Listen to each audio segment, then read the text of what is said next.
The guest is Dr. DBurris-Kitchen from Tennessee State University, and she's talking about the criminal justice system in the United States.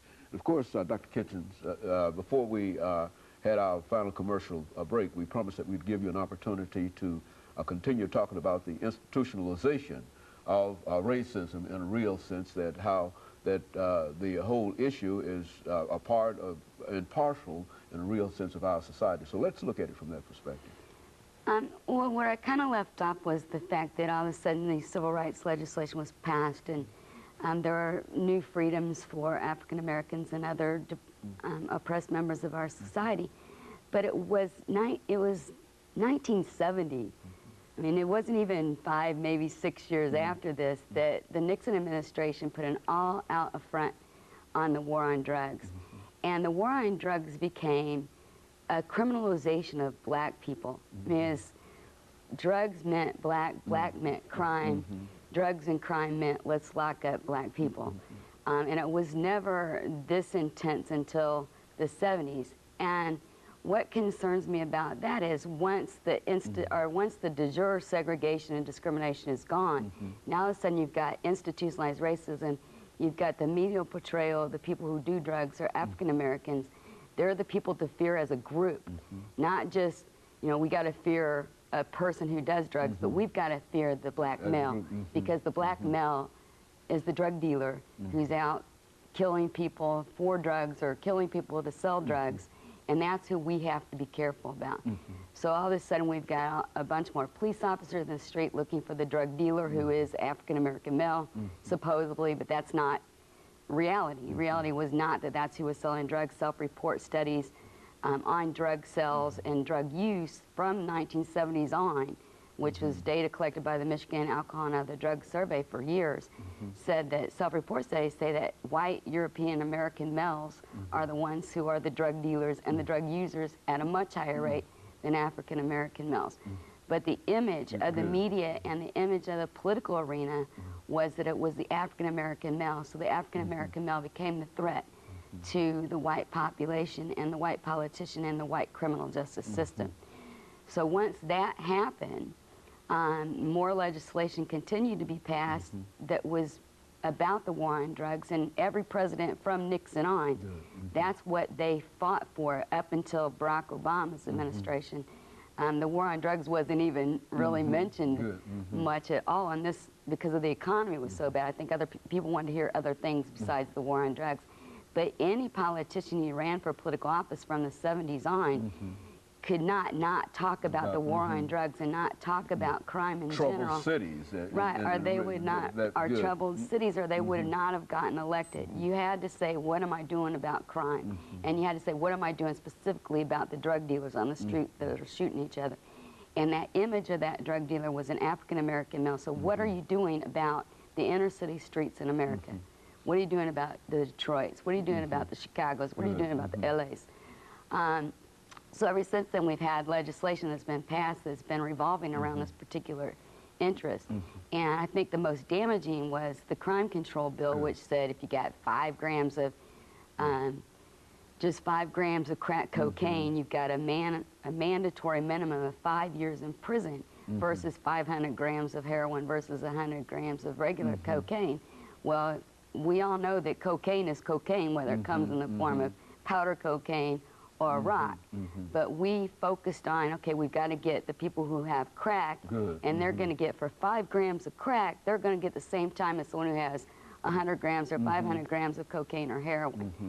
And the person who we saw as the crack dealer, specifically in the 80s, was the African-American male. So all of a sudden, we've got all these people out on the streets looking for the crack dealer who was only looking in African-American communities. That's where the law enforcement officers were put. Clinton's administration in the 90s also passed crime control legislation to put 100,000 more police officers on the street. Of course, that crime control legislation, 100,000 police officers went where? Did that ever materialize? Did they ever, what was the purpose behind all of that? They wanted more police officers on the street to fight this war on drugs, and they got their 100,000 more police officers, and there were 100,000 more police officers put on the streets, and those police officers were put in primarily minority communities to look for drug users and drug dealers. and they found them. So from there, what I wanted to look at is from 65, where we stopped basically before we started talking about what happened once freedoms were given that had been deserved and fought for so many years. Once those freedoms were given, all of a sudden you see the arrest rates of African Americans had remained at about 25%, anywhere between 25 and 30% from 1934, when the UCR started collecting arrest rate data. From 1934 until about 1966, arrest rates remained at about 25 to 30% for African Americans. And their prison population was at about 25 to 30%. So it matched the arrest population. Well, from the middle 60s on, what happened is you still have an arrest rate of African Americans that runs between 25 and 30% on a given year, but yet their prison population is made up 65 to 70% of our prison population is African American now. And if you look at the federal prisons and people who are in federal prisons for non-violent drug offenders, it's 85% of non-violent drug offenders that are in federal prisons are African Americans. And this is because this war on drugs, and what my concern is because of the whole issue of privatization of prison as well. Speak to that. Coming right alongside of this, okay, we're arresting all the drug dealers, and of course the drug dealers an African American, which we know they're not, and they're not arrested at anymore. You know, they're looking for the African American drug dealer, but they can't find them, right? Because of the population. They're still only having their arrest rate at 25 to 30%, but they've got all these police officers looking for them. They can't find them. So obviously that's not who's dealing drugs and not who's using them. But then at the same time, you've got these disparities in arrest versus the incarceration rates, which it should be like this, but it's not. You've got privatization of prison. So you've got all these prisons opening up, and one in particular is opening up in or has opened up just in northern Virginia that used to be one of the largest slave plantations back in the 1800s in the United States. And they're taking all the prisoners from Washington, D.C., which primarily is going to be about 90% African American, and putting them in that prison in Virginia, which used to be slave plantation land. And they're in private prison doing labor for free. In this private prison in Virginia, African American males who are in there for non-violent drug offenses. Now, this has also been a part of the system in the state of Tennessee as well, has it not? The private penal systems and an effort on the part of some people to increase their numbers. Is that true in reference to your state here? Right. Correctional Corporation of America is probably one of the biggest prison systems, and we have a Correctional Corporations is here in Nashville, off of Harding Place, and they are housing a lot of inmates. And the reason why people are voting for and agreeing with and not screaming about this privatization of prison looking a lot like slavery is because it's coming under the umbrella of, well, it's saving the taxpayers' money. And we don't want to pay taxes to keep people locked up.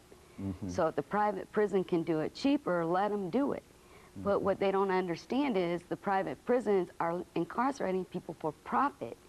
And they're going into these prisons and they're making clothing and they're booking your airline flights and they're getting credit card information off of people who are calling in to buy things. Prisoners are, you know, they're on the phone booking your airline flight and getting your credit card information. And, you know, which isn't a big concern to me because they're not going to do anything with that information. This is still exploitation of labor. But yeah, that's my concern. Is not that they're getting information, and it's that they're doing labor, making profit for corporations, and which use them to expand the system itself and more. Right. And if you're incarcerating people for profit, then you're gonna want to put more and more people in prison. You're not going to want to solve crime. You're going to want to lock people up. Right. Yes. Very good. And of course, we're nearing the end of this second segment here, Dr. Burris-Kitchen. And when we come back, we want to talk about some other aspects of overpopulation and overrepresentation of Africans and not only Africans, but as you indicate, people of color in the criminal justice system. And I think that we can really say from what you've already said in reference to it is that we are ripe for reform. If there was ever any kind of reform that could be a part of the system, certainly this would be the time that we could deal with the kind of reform that is necessary. And so when we come back, we want you to deal with some of those issues. And we'll be back with our audience following this very, very short commercial break.